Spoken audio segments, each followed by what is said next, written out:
Mu kwiga no kwemeza integuro z'amategeko abiri, umushikiranganji Ezekiel Nibigira atangura asigura icatumye izo nteguro zizanwa mu nama nshingamateka n'akarusho abarundi bozitegako. Ndabamenyeshe yuko iyi ratification twazanye hano igenga igihugu c'u Burundi n'igihugu ca Guinée Equatoriale. Nagomba menyeshe banyakubahwa abashingamateka yuko iki gihugu ca Guinée Equatoriale ni igihugu dusanzwe dufitaniye imigenderanire myiza cane.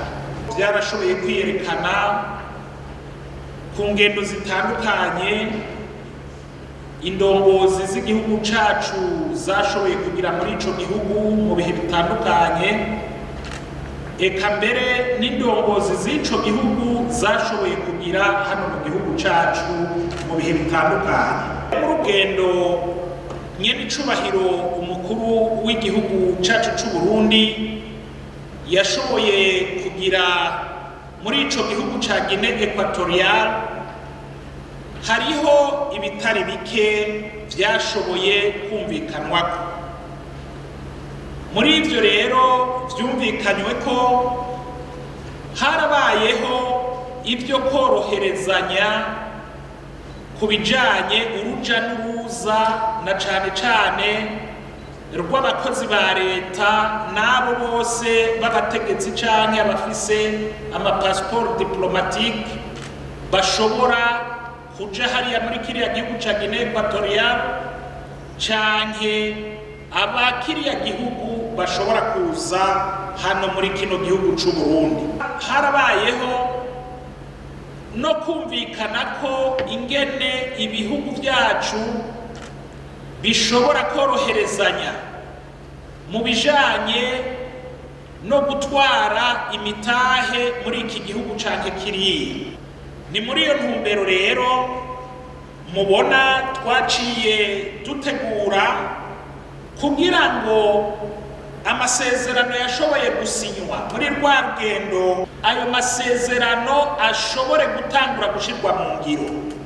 Kugira ngo ayo masezerano rero ashirwe mu ngiro, nuko ivyashoboye gusinywa na banyen'icubahiro abakuru b'ibihugu bica biza bigaca mu nama nshingamateka biciye mu vyo twita ratification mu rurimi rw'igifaransa, hanyuma inama nshingamateka imaze kuvyemeza bigaca bitangura kuja mu ngiro.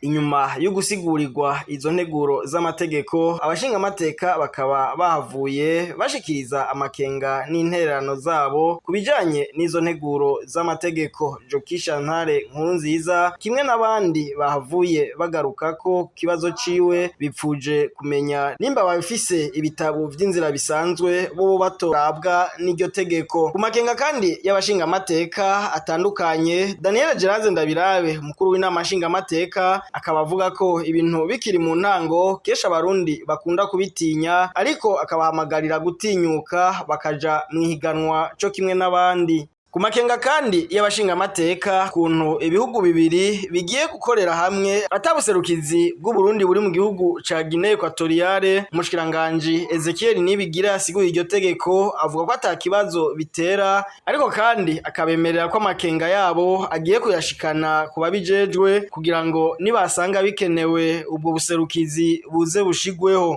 Kuri iki kibazo novuga nti burya imigenderanire igenda ku nzego zitandukanye. Uyu munsi murabona niho tugitangura gusinyiranira aya makoro. Enda reka dutangure, reka abarundi bahangane barwane bajeyo. Ivyo mbere bizotuma n'ibitari ivyo muri ko murasaba tubigerako, kuko burya izi akoro ntizigenga ubuzima bwose bw'igihugu.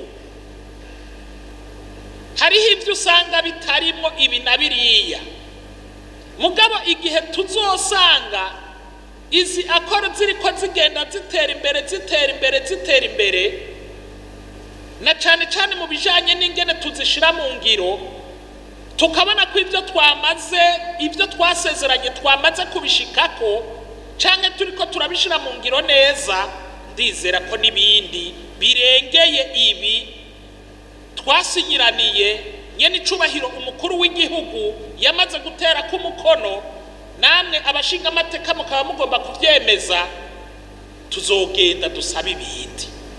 Nagira ndabibutse yuko mu bihugu bitandukanye burya amaviza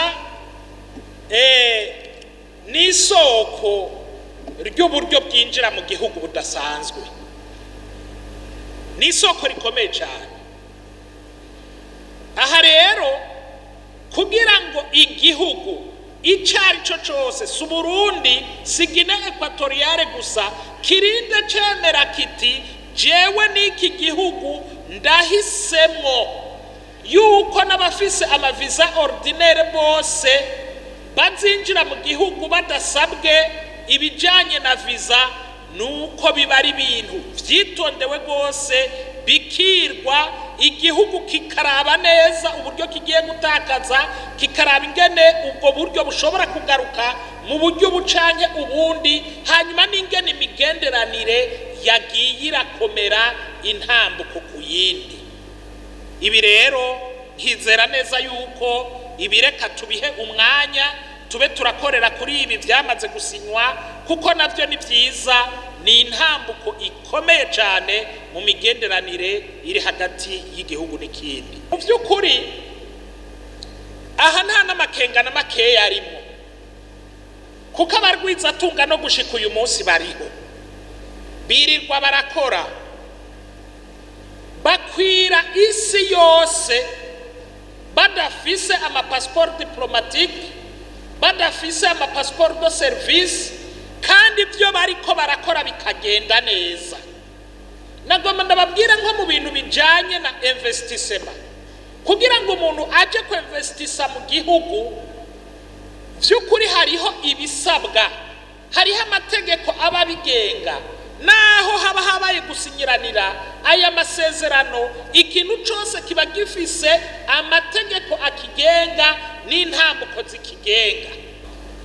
Ariko no babwira yuko nimba hari ikintu gitwara uburyo bwinshi ku gihugu, ni ikintu citwa ambasade, bwinshi cyane.